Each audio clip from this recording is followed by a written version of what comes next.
പരിശുദ്ധ John Paul മാർപ്പാപ്പ 1988 Latin American രാജ്യമായ പെറു സന്ദർശിച്ചപ്പോൾ ഇതേപോലെ തന്നെ മാധ്യമങ്ങൾ അദ്ദേഹത്തോട് ചോദിച്ചു, എന്താണ് ഈ ലാറ്റിൻ അമേരിക്കൻ രാജ്യക്കാരോട് അല്ലെങ്കിൽ ലോകത്തോട് പറയാനുള്ളത്?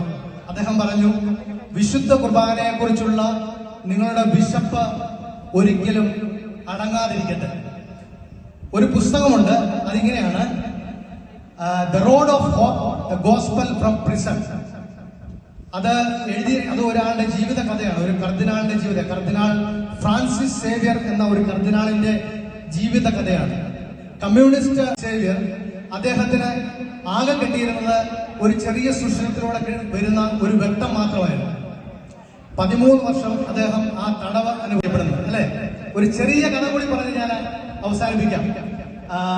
ഒരു രാജ്യത്തെ രാജാവ്, കുട്ടികളെയൊക്കെ വളരെ ഇഷ്ടമുള്ള ഒരു രാജാവാണ്. അദ്ദേഹം ഒരു കൽപ്പന പുറപ്പെടുവിച്ചു, ഒരു ദിവസം നിങ്ങളുടെ എല്ലാ കുട്ടികളെയും എന്റെ രാജകൊട്ടാരത്തിലേക്ക് വിടാം.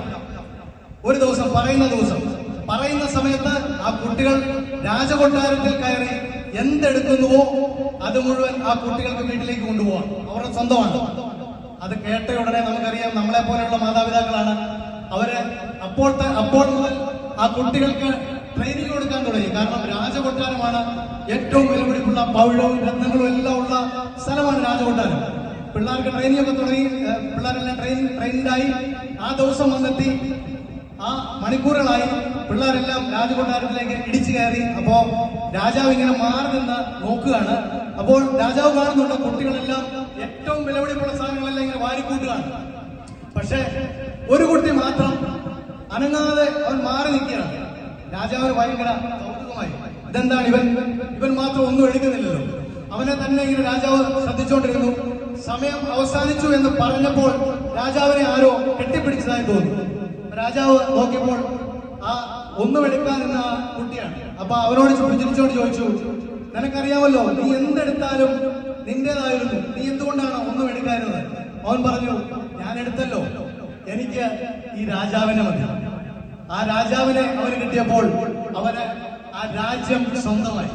അതുകൊണ്ട് പരിശുദ്ധ കുർബാന എന്ന ഈ മഹത്തായ കൂദാശകളുടെ കൂദാശ സ്വീകരിക്കുമ്പോൾ നമ്മൾക്ക് കിട്ടുന്നത് രാജാതിരാജനായ ഈശോയാണ്. ആ ഈശോയെ സ്വീകരിച്ചപ്പോൾ സ്വർഗരാജ്യം നമുക്ക് സ്വന്തമായി.